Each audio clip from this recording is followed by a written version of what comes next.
And so इसी के चलते हुए ये एक बहुत ही बड़ा हार्ट ब्रेक होता है सारे इंडियन क्रिकेट फैंस के लिए, जिसके चलते हुए काफ़ी लोगों ने क्रिकेट देखना छोड़ दिया था। And just to sum up in the last segment of this podcast कि अगर हम इस पूरे वर्ल्ड कप को पलट के देखें, वो क्या कुछ पॉइंट्स थे जिनकी वजह से हम समराइज कर सकते हैं कि इंडिया ये वर्ल्ड कप क्यों हारी। जब सबको लग रहा था कि टॉप कर है टेबल, एक ही मैच हारे हैं, डेस्टिन्ड टू विन, ये एकदम से क्या ये सिर्फ एक बुरा दिन था? इस मिथ को ब्रेक करके एक्सपोज करते इंडिया का गेम प्लान क्या था, क्योंकि ये सिर्फ एक बुरा दिन नहीं था, ये सिर्फ वो बुरे 45 मिनट नहीं थे। इस चीज़ का पूरा बिल्डअप आपको स्टार्टिंग से दिख रहा था। हमने सारी गलतियों को विद प्रूफ और विद पैटर्न अभी तक पूरा बिल्डअप करके दिखाया है। Let's summarise them. ये 7 पॉइंट्स में हम लोग को दिखेगा कि क्यों इंडिया फेल कर गई इस वर्ल्ड कप में। सबसे पहला पॉइंट, द स्क्वाड सिलेक्शन। आपने वर्ल्ड कप एंटर करने से पहले जो स्क्वाड चुनी थी ना, उसी में बहुत बड़े फ्लॉस थे। देखने में बड़ा अच्छा लग रहा है क्योंकि नाम पेपर पे बड़े अच्छे हैं, लेकिन अगर सिर्फ नामों से जीत गए होते तो आरसीबी के पास 10 टाइटल होते हैं। टीम की कॉम्पोजिशन और केमिस्ट्री मैटर करती है, रोल्स मैटर करते हैं। आपने सिर्फ नामों पे खेला, सिर्फ टॉप 3 पे खेला, रायडू को नहीं लिया। जब सब्स्टिट्यूट्स की बात है, which is my second point, जब इंजरीज हुए और उनके जगह आप रिप्लेसमेंट ला सकते थे, आप सही रिप्लेसमेंट लेके नहीं आए, तो आप कहाँ से जीत जाओगे? आपकी प्रिपरेशन और human resource going into the world cup ही सही नहीं था। आई थिंक पंत वाला तो आप लोग ऑब्वियसली राइटफुली डिफेंड कर सकते हो, बट जो मयंक अग्रवाल वाला हुआ था, जब विजय शंकर बाहर हुआ था, that made no sense at all. कुछ सेंस नहीं था उसका कि आप क्यों उस प्लेयर को लेके आओगे जो अभी रिजर्व्स में भी नहीं है। तो आई थिंक राइटफुली सो ये जो सब्स्टिट्यूशंस हुए थे, जिन जिन प्लेयर्स को लेके आया गया था, वो ऐसा था कि सीन में भी नहीं थे। मैं मयंक अग्रवाल को खुद नहीं पता होगा कि मैं वर्ल्ड कप खेल सकता हूँ, उसको एंड में ले आए।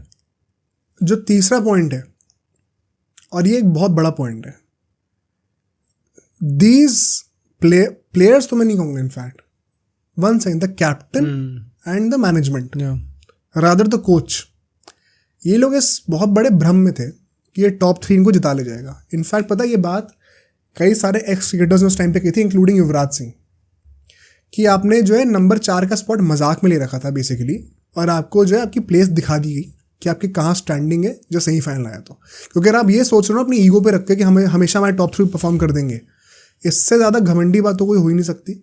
और आपको प्रिपेयर्ड होना चाहिए था कि जिस मैच में हमारे टॉप 3 नहीं चलेंगे, उसमें हमारा मिडिल ऑर्डर क्या करेगा। There was no plan B. No plan B भाई।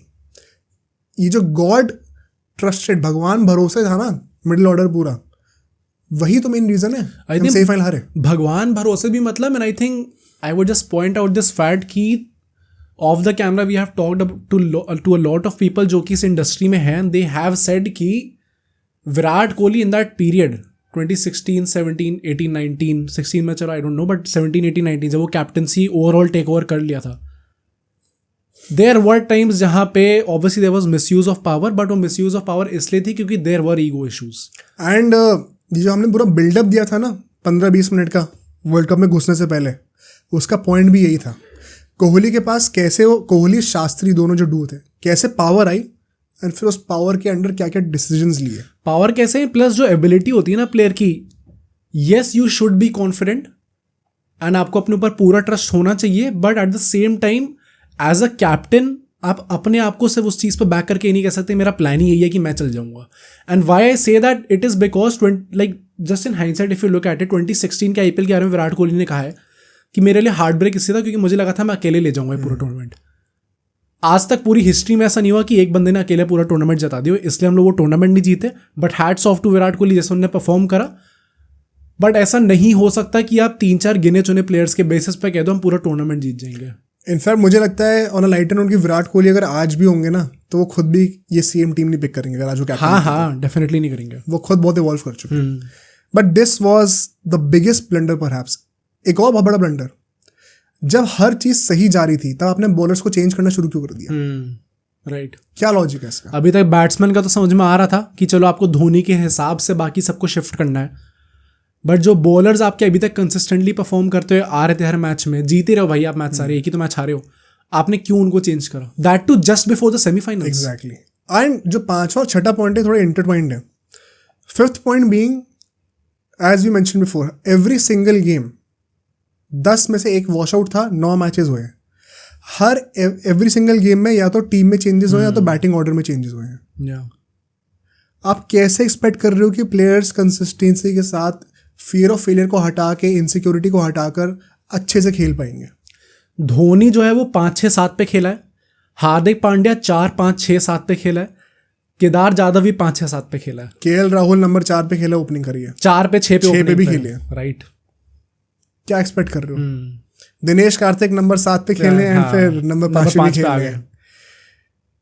आई थिंक बहुत ज़्यादा हॉरेंडस टीम प्लानिंग थी।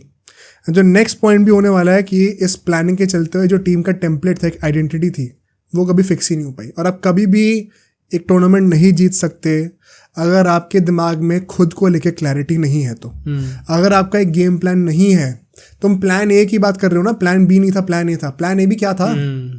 कभी 8 बैटर, कभी 4 बैटर, कभी 8 बॉलर, कभी 5 बॉलर, 3 उसमें से सिर्फ मेन बॉलर। क्या गेम प्लान था? कोई गेम प्लान नहीं था। ये जेन्युइनली बता रहा हूँ, इट वॉज द ईगो कि हम टॉप 3 के ऊपर पूरा वर्ल्ड कप भी जिता देंगे।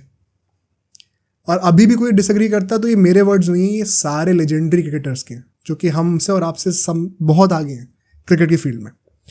एंड जो लास्ट पॉइंट है नंबर 7, एंड ये पन इंटेंडेड नहीं है, बाय चांस है, बट धोनी का role it was not defined. जब वर्ल्ड कप हारे थे तो विराट कोहली से पूछा गया था कि आपने धोनी को इतना नीचे बैटिंग करने क्यों भेजा। विराट कोहली ने जिस तरीके से आंसर किया था ना, इट फेल्ट वेरी क्लियर कि ये धोनी का डिसीजन था, विराट कोहली का डिसीजन नहीं था। तो आप जो अल्फा कैप्टन हो, आपने क्या करा ये? सेकेंडली, उसने जस्टिफाई करा कि धोनी का हमने रोल ये दे रखा था कि उनको फिनिशर का रोल प्ले करना है एंड में आके। इट इज़ अ लाई। पहले मैच में जब 110 बॉलें बची थी और 90 रन थे, तब वो ऊपर बैटिंग करने क्यों आए?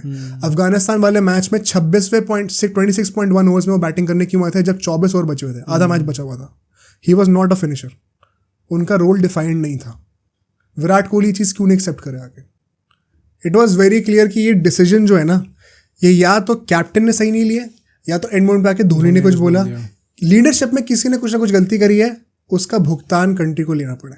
एंड मैं आई नो हम लोग शायद थोड़ा एग्जैजरेट भी कर देते हैं, बोल के कंट्री को ये हुआ वो हुआ, बट जब आप उस पोजीशन ऑफ पावर में हो, एंड मेरा पॉइंट 1 सेकेंड बिल्डअप देने का वर्ल्ड कप से पहले यही था, विराट कोहली की मर्जी से सब हुआ था। मर्जी से तभी होगा जब आप रिजल्ट दोगे। 2017 का चैंपियंस ट्रॉफी फाइनल जब आप हार के हंस रहे थे, एंड ये बहुत सीरियस बात है बाय द वे, सबने आपको सपोर्ट करा, कुंबले को सपोर्ट नहीं करा। ये बहुत बड़ी बात है। आपके कहने पे रूल्स को बेंड करके शास्त्री को लेके आया गया। मैनेजमेंट का मतलब बेसिकली क्या है? अभी रवि शास्त्री है जो कि विराट कोहली के कहने पे आए हैं, तो पूरी पावर इन दोनों के ऊपर ही है। It was the horrendous, blunderous decisions of the management, in my opinion, that led to India having one of the most forgettable World Cups of all time. I think मैं भी यही कहूँगा, क्योंकि and you know यहाँ पे मैं जनता के लिए भी यही बोलूँगा, क्योंकि 2019 वर्ल्ड कप के दौरान या उससे पहले भी आई थिंक हम सब खुद भी बहुत ज़्यादा डिल्यूजनल थे, इन द सेंस कि हमें भी लग रहा था हम निकाल लेंगे। क्योंकि if we actually look at this, I don't think 2019 world cup के दौरान जब टूर्नामेंट चल रहा था और हर मैच में इतने चेंजेस हो रहे थे, किसी ने क्वेश्चन उठाया था? भाई क्वेश्चन उठाया था, लेकिन ये बात ज़रूर थी, जो भी क्रिकेट फॉलो कर रहे थे उस टाइम पे, ये बात ऑलरेडी सर्कल्स में थी कि ये लोग थोड़ा टॉप 3 पे कुछ ज़्यादा ही भरोसा करके जा रहे हैं, एंड कोई प्लान इन्हें बनाया है नहीं आज सच।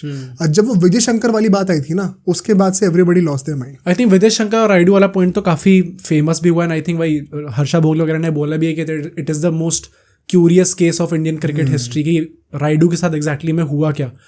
बट ओवरऑल भी देखा जाए तो मैं तो खुद के लिए भी ये बोलूँगा यार, मुझे खुद भी नहीं लगा था, मैंने इतना क्लोजली नहीं फॉलो करा था 2019 वर्ल्ड कप, बट हाँ करा तो था ही। तो मेरे दिमाग में भी ऐसा कुछ नहीं था कि भाई बहुत ज़्यादा प्रॉब्लम हो रही है, एंड इन जनरल पब्लिक का पूरा नोशन यही था कि निकाल जाएंगे हम लोग ये वर्ल्ड कप। सो वो इसलिए था क्योंकि प्लेयर्स तो कहीं ना कहीं थोड़ा हो ही गए थे कि हम लोग निकाल लेंगे टॉप 3 के बेसिस पे। They had too much confidence in themselves, but at the same time public भी कुछ ज़्यादा ही कॉन्फिडेंट थी इस चीज़ को लेके कि हाँ हमारे पास ये प्लेयर्स हैं, ये 3-4 प्लेयर चल गए ना, पूरा वर्ल्ड कप निकाल जाएंगे। और वंस अगेन भाई मतलब क्या ही बोले इसमें, मतलब मैनेजमेंट का तो जो है सो है। मैं इसमें I don't want to single out any player as such. Same मेरा जो ये पूरा समरी है ना इस हार के पीछे, वो यही है। अच्छा, लोग कहेंगे कि रोहित शर्मा ने क्यों नहीं रन बनाए सेमीफाइनल्स में, which is one of the dumbest arguments ever, क्योंकि भाई जिस बंदे ने 500 बनाई है, तुम उससे कह रहे हो कि तुमने उसमें रन नहीं बनाए। ऑल पीपल, जिस बंदे जो टॉप स्कोर उसको कह दिया नहीं तेरी वजह से आ रहे हैं हम लोग। बॉलर्स को तुम किस मुंह से कह रहे हो? Virat Kohli himself with a bat यार, अच्छा बहुत तगड़ा कराया उस टूर्नामेंट में। केएल राहुल ने बीच में आके ओपनिंग करके क्या खेला है। ये जो प्रॉपर हारे ना हम लोग, ये सेटअप ही पूरा मैनेजमेंट के थ्रू हुआ है। आई थिंक मैं वही बोलूंगा, किसी प्लेयर की on field performance I don't care किसकी अच्छी है किसकी गंदी है, कैप्टेंसी एंड मैनेजमेंट की गलती। जो डिसीजंस लिए गए हैं, जो मेन प्रॉब्लम है पूरे वर्ल्ड कप की, आई थिंक सिर्फ यही प्रॉब्लम है। ऑन फील्ड कोई आदमी अच्छा करे गंदा करे, आई थिंक जो बंदा क्रिकेट एक्चुअली में देखता है, या फिर बिकॉज जो कि अनबायस्ड होगा, जो बायस प्लेयर्स होंगे वो बायस फैंस होंगे, वो तो ऑब्वियसली गाली वाली देंगे, बट ऑन फील्ड आके एवरीबॉडी नोज कि सबका जो इंटेंट है वो एक राइट प्लेस में, सो कोई इंटेंशनली तो नहीं कर रहा। हाँ, ये बात बाय द वे ये क्लियर कर देते हैं, ये कोई नहीं किसी ने जानबूझ के, धोनी ने युवराज सिंह ने कहा था जानबूझ के रहा है, या विराट कोहली ने जानबूझ के ऐसा करा है, नहीं, बट गलती थी, उसको एक्सेप्ट करना जरूरी है। अब सोचो अगर एक क्लिप इतनी बढ़िया थी तो पूरा का पूरा पॉडकास्ट कितना बढ़िया होगा। तो अगर आपको इसी क्लिप का पूरा पॉडकास्ट देखना है तो यहाँ पे क्लिक करिए, और अगर आपको ऐसे ही और क्लिप्स बिंज वॉच करनी है तो यहाँ पे क्लिक करिए।